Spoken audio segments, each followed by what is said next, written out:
Welcome to the P.A.S. Report podcast. If you're tired of censorship, outraged by government abuses, and thirsty for real insights, then you're in the right place. Get ready, because here, the fight for freedom never ends. Here's your host, Professor Nick Giordano. Welcome, everyone, to another episode of the P.A.S. Report podcast. This is your host, Nick Giordano. I'm glad you could join me. Make sure you are following and subscribe to the podcast so you never miss an episode. Also, visit the P.A.S. Report website, pasreport.com, and make sure to share this episode with your family and friends.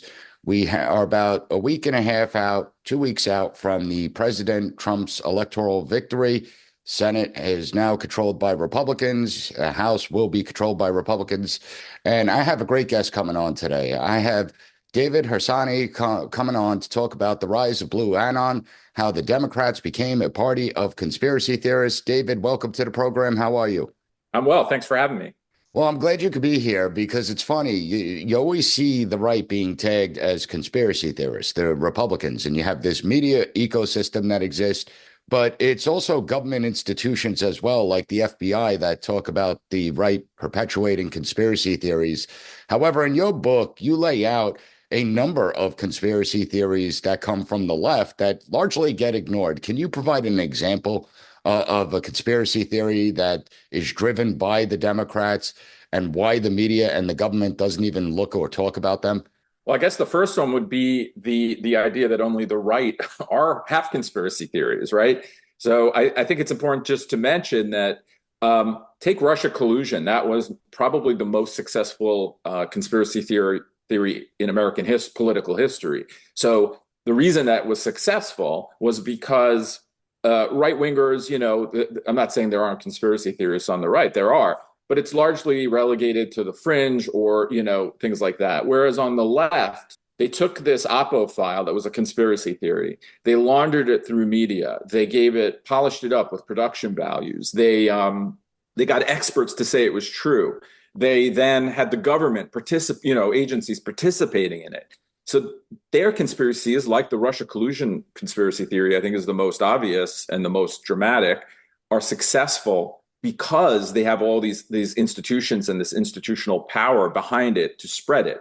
Now, I think things have changed a bit because no one believes what the media says anymore. So they can't really get away with that sort of thing. But, for people who are younger, I mean, just to think how dramatically things have changed from 20, 30 years ago when there was widespread trust in what the media was saying. Sure, they were biased, but you never thought they'd make something up from whole cloth. So yeah, I think Russia collusion is a big one. And, there are many others and they're more subtle. Like, for instance, the idea that minority votes are being suppressed. There's zero evidence that that's true. I'm not saying it doesn't ever happen in isolated cases, but as a systemic, kind of like policy, it doesn't happen. It's easier to vote now than ever. And yet if you poll people on the left, they'll tell you it's harder to vote than ever. So things like that, there are other specific. That's such a good point. And it's so easily verifiable. I mean, we could just look at election data and see that the minority vote share has actually increased in the last several election cycles. So that's such a good point. And I love when it comes to the meme out there, I need new conspiracy theories because all mine came true. Now, when we look at the government and the media and even big tech, one of the things that concerns me is the weaponization of misinformation and disinformation, how they use this as a tactic to play into broader narratives, to try and paint Republicans as crazy loons that just put false information out there. But it's used to silence dissent. What are your thoughts on that?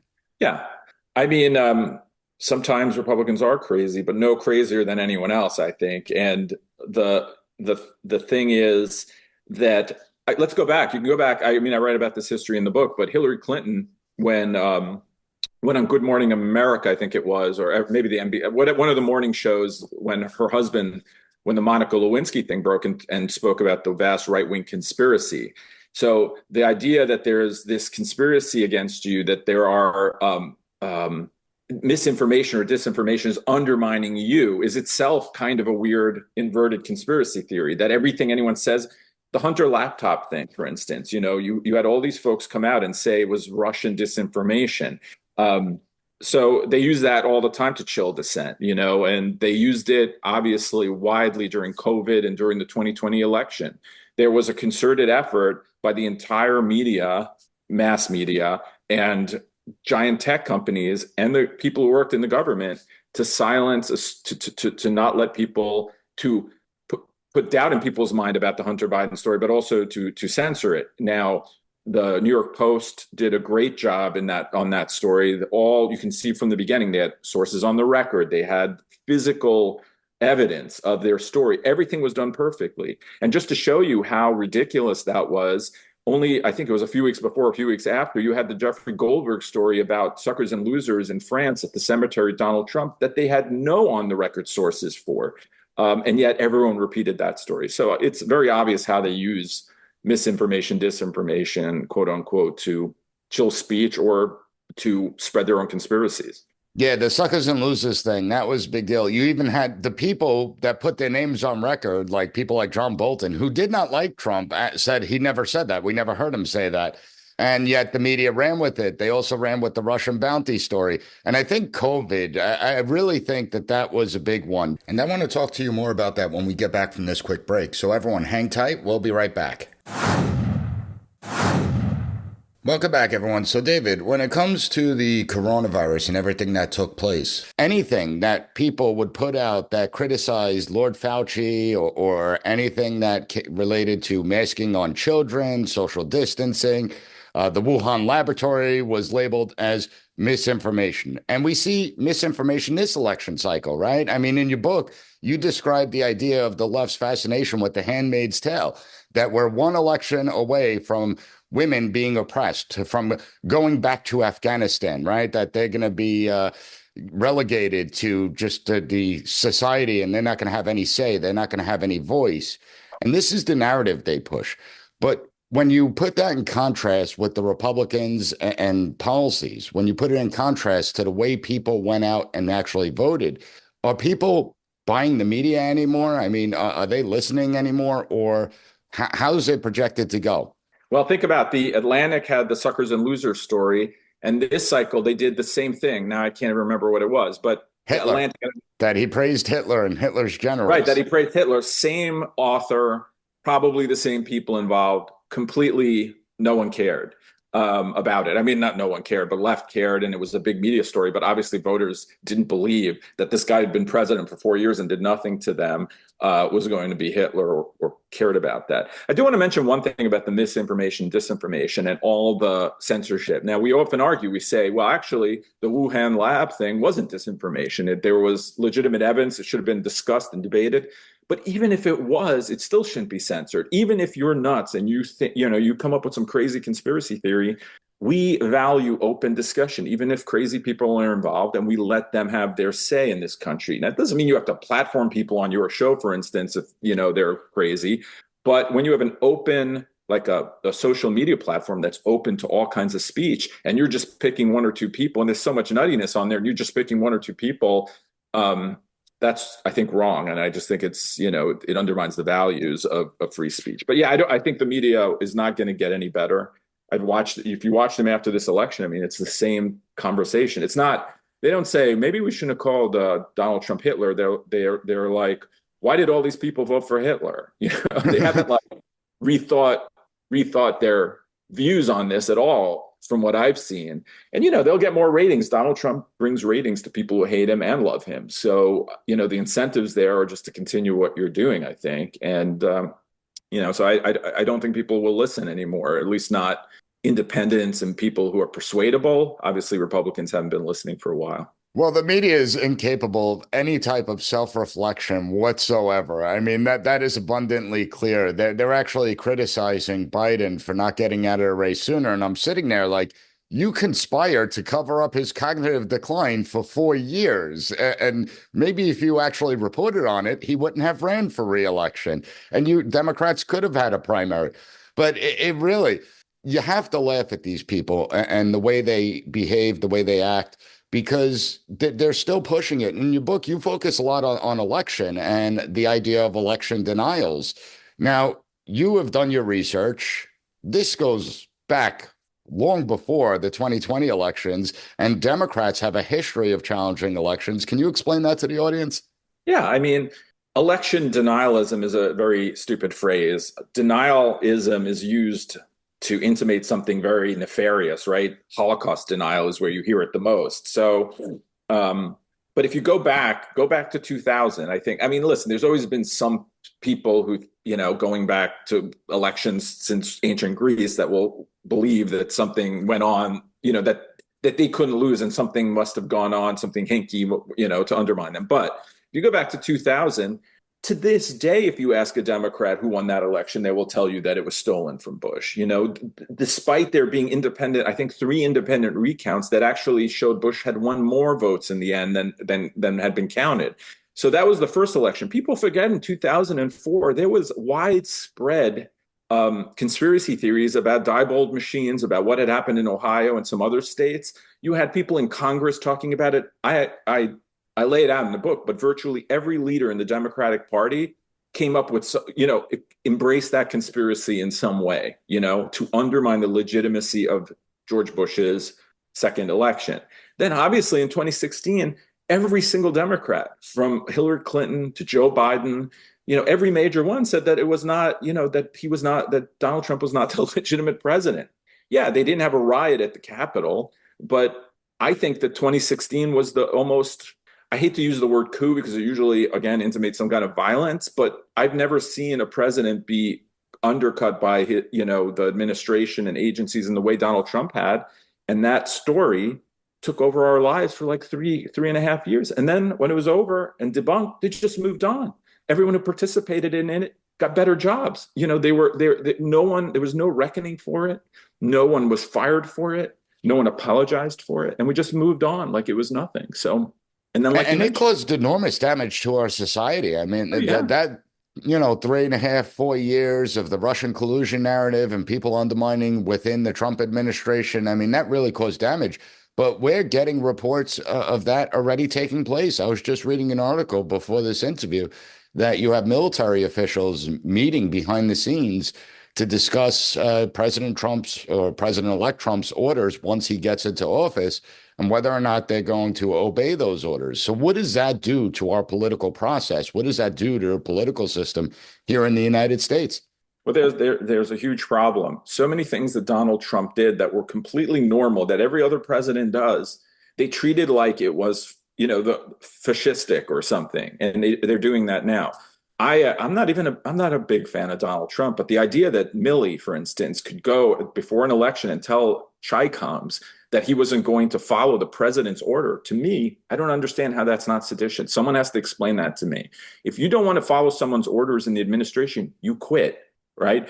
You don't have to follow orders that are unconstitutional. You can go to a whistleblower. That's when the media is important. But according to the self-anointed guardians of democracy, like General Kelly and General Mattis, they said that they had to stay there because they had to be on the inside and make sure that they could undermine Trump from within. So we're going to take a quick break, and I want to explore that question with you more in depth when we get back from this quick break. So everyone hang tight. We'll be right back.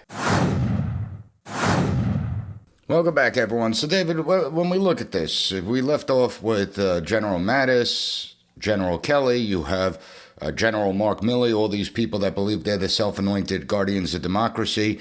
They believe that they had to stay in the government in order to undermine Trump's orders and directives. What are your thoughts on that? If they're undermining Trump because Trump is doing something that undermines the Constitution, I'm all for it. But that was not what was happening there. I mean, there's another thing with the election denialism. I think Trump lost, but the thing is, he has every right to take legal recourse to challenge results to make sure, he and everyone has a right to question an election. Today, Democrats are all over, plenty of Democrats are out there questioning this election as well, even though it was pretty overwhelming. And, they can do that to an extent. At some point, you either move on or you're a conspiracy theorist, right? So, once the facts are out there, there's this saying, I think it was Carl Sagan, you have to have an open mind about stuff, but not so open that your mind falls out of your head, and I think that's what happens a lot with partisanship, drives people to this excessive, it's almost a religious thing where they just have blind faith that their candidate should have won and there must have been cheating. But I don't, if January 6th hadn't happened, and I don't, Donald Trump didn't, raid the Congress or anything, then I think this whole, the whole Nazi thing, which is a conspiracy theory about how he, wouldn't have even had any traction anywhere. It's the only reason it did. And to me, that was a political riot. It wasn't like those people, they call it a violent coup. And this is why I don't like to use coup. It's not like the shaman, I forget his name, the guy with the Viking shaman guy, where he was going to like take over Congress and pass laws or take over the country. And people who get hysterical about that, and don't get me wrong, I think it was an ugly event, but if you get overly hysterical about that kind of stuff, you sound like a nut, and I think a lot of the Democrats did, and I think that's one of the reasons they lost, actually. Absolutely. And listen, when it comes to the 2020 election, I mean, it's not unnatural to question something where the election rules were changed 8 months prior to an election because of COVID, where you had states that went into these, we're going to mail everyone a ballot and, just throw ballots everywhere. I mean, let's be honest here. The government can't even fix potholes correctly, yet we're supposed to pretend that they could change an entire system of voting in 8 months without any problems and it's going to be safe and secure. So I think there was room for questioning it. Now, when the results came in, all right, everyone has their own, disagreement on what took place and what didn't. But to me, it was more of the government saying you are not allowed to question the narratives, because if you question the narratives, we are going to label you as conspiracy theorists, as you write. And one of the more frightening things was the Biden administration's 2021 National Strategy for Countering Domestic Terrorism, where it labels that anyone that criticizes, expresses anti-government, anti-authority sentiment has the potential to be a domestic violent extremist. So no longer are you conspiracy theorists. Now you have the potential to be a domestic violent extremist. What do you think of that? Well, country is founded by, it's the same thing. They were spying on Catholic churches, Orthodox Catholics. This country was founded, I think it was P.J. said this country was founded on religious nuts with guns. And, the idea that you can't question authority in America is insane. That's the whole point of the American our existence. Yeah, exactly. Now, that's why we have limited government. It's the only constitution that I believe on earth that gives people, individuals, God-given rights that are protected, not given by the state. Obviously, most people know that. I don't think Democrats know that, but we do. And the idea that questioning those things makes you a terrorist. I mean, a lot of it was cynical. Now, think about the protest of the school boards. I'm sure you know this too, where parents were upset about the COVID restrictions, but also about the woke DEI agendas and things like that. And they were labeled terrorists. And it was a complete cynical thing to do to try to chill speech. I just don't think government should be involved in speech at all. I don't even think they should talk about speech at all. I don't think there should be an FBI report about what people are saying or aren't saying makes them this or that. I just think we have a free speech right. And until we engage in any kind of violence, it's none of their business now, So I think that stuff you mentioned is just another way to chill speech and shut up the other side. We have a complete right to question an election if we want to. Now, I can call you a name and call you a conspiracy theorist if I want, but that doesn't change your right to speak about it. I think sometimes lately I notice there's this, people don't understand, they confuse the First Amendment. Like I don't, for instance, if someone is spreading a conspiracy theory, you have no right to shut them down. But I also have no duty to give them a platform or talk about them or treat them seriously if I don't want. And some people are like, every voice should be heard. No, we don't have pedophiles on TV because not every voice should be heard. Some voices need to be not heard. And I think that's fine as well. Forcing people to say something is also not free speech. And I don't think you should have to do that if that makes any sense, on social media or so on. I do think, though, that we believe in the First Amendment because we believe in the principles. It's not just something that's written down and we're like, oh, now we have to follow this. Hopefully we believe in the principles girding that right. So that's why we let people speak. It doesn't mean we have to have like everyone. And it's our job to question government. I mean, I constantly tell my students that the only way you could really hold government accountable is by asking, even if you agree with the policies and the people that are in power, you still question them. You question the policies, you question the motives to try and keep them honest. But in this day and age, it seems like you're not allowed to ask questions. And you have a lot of government officials that believe free speech is part of the problem. You have Richard Stengel, a former Obama official, that said free speech is a defect of the original Constitution. You have, you brought up the Atlantic before. So Jack Goldsmith and Andrew Keen, two professors, one's Harvard Law, one's at Arizona State University, saying that when it comes to restricting speech on the internet, China has gotten it right and the United States has gotten it wrong. So we see this war on free speech. It is real. It is happening. And I think that we need to discuss it when we get back from a quick break. So everyone, hang tight. We'll be right back. Welcome back, everyone. David, it's clear that there is a war on free speech. It's going on in academia. It's going on within the government apparatus. It's going on in the media and the press. So what do you do when there's so many in power that believe that free speech shouldn't be a God-given right, that we shouldn't be able to speak freely as a society and question the authorities in power? I mean, the New York Times basically has a column every week saying the Constitution is wrong and we need to fix it. Whole long pieces about how the First Amendment is hurting America. I think the whole left is basically anti-free speech. And those who aren't anti-free speech have basically become like the Elon Musk types, these old kind of liberal types, true liberal types are now on the right in many ways. So I don't know what happens. I think that probably signifies that our, things are over and, in a way, and maybe it's just going to take a long time. I don't mean to be too dramatic, but if half the people don't believe in the founding document and don't want to follow that document, I don't know how a country can really survive in the way it has. I think even in the past, there was generally consensus that free speech was important and you don't limit any kind of free speech. So now the only properly functioning institution in America, the Supreme Court, is basically the only thing standing between Democrats in government doing all kinds of terrible things on speech, right? I mean, other than that, I don't know what would really stop them from censorship. And it hardly even stops them now. So I think that's big trouble. And I don't think it changes because a lot of our education, there is no civic education. We do, in a lot of it's abysmal. Yeah, so they're not teaching a young person, yeah, it's okay, hate speech is bad, but it's a neutral principle. We can't, government, whatever, how people believe in free speech, understand that. And I don't think there's any of that. So I don't know how you fix that. It's going to take a long time. But we'll see. I think you're right. And I think that's critical because people constantly ask me about the division within society. And I always respond with a follow-up question. Well, when were we ever unified? I mean, when it comes to politics in a free society, there's always going to be division. It's always an ugly process because it happens in the open.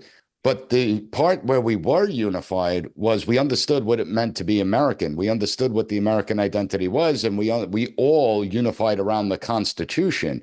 So I think you hit on something really important, that if half the country doesn't believe in the Constitution anymore, if half the country doesn't believe in the fundamental rights, we're on a dangerous path. And I want to ask you, now that we have a second Trump administration coming in, what do you anticipate is going to happen? Obviously, the second Trump administration is going in with their eyes wide open. They now know how the system works. They understand how they were undermined the last one. But what do you think is going to happen with the second Trump administration? Do you think that they're going to continue to undermine him? Do you think that we'll get some semblance of normalcy back, or it's just going to get worse? I just quickly want to say you made such a vital point about politics. Everyone's always talking about we need to unify and unity. No, politics specifically exists for a place not to unify unless we have some sort of national trauma or something like 9/11. But that's where we work out our differences. This idea that we have to unify is so authoritarian. I don't have to unify with people there. I unify in my community or in my life, but not there. And you're right. The anchor to that was the Constitution. Those are the things we believe in. This is the stuff we fight for. And it's changed. As for Trump, I think it might be better for him in the sense that he's going to hopefully, listen, he put people in his administration, he kept firing them. That just creates instability. You need to have people who are on board with your agenda. He was elected by the American people. He should have he should surround himself with the people who are going to help him, with his agenda. And that's that. And institutions should be listening to him. He may have to fire people there, but I think it'll be a little bit better. I'm sure there'll be some pushback still.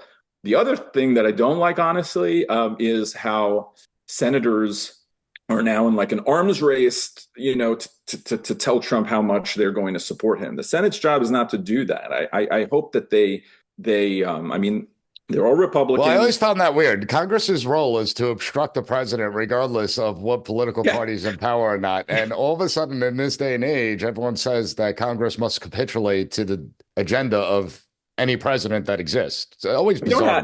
The Constitution doesn't have two political party system. It has a different system where the Senate is its own.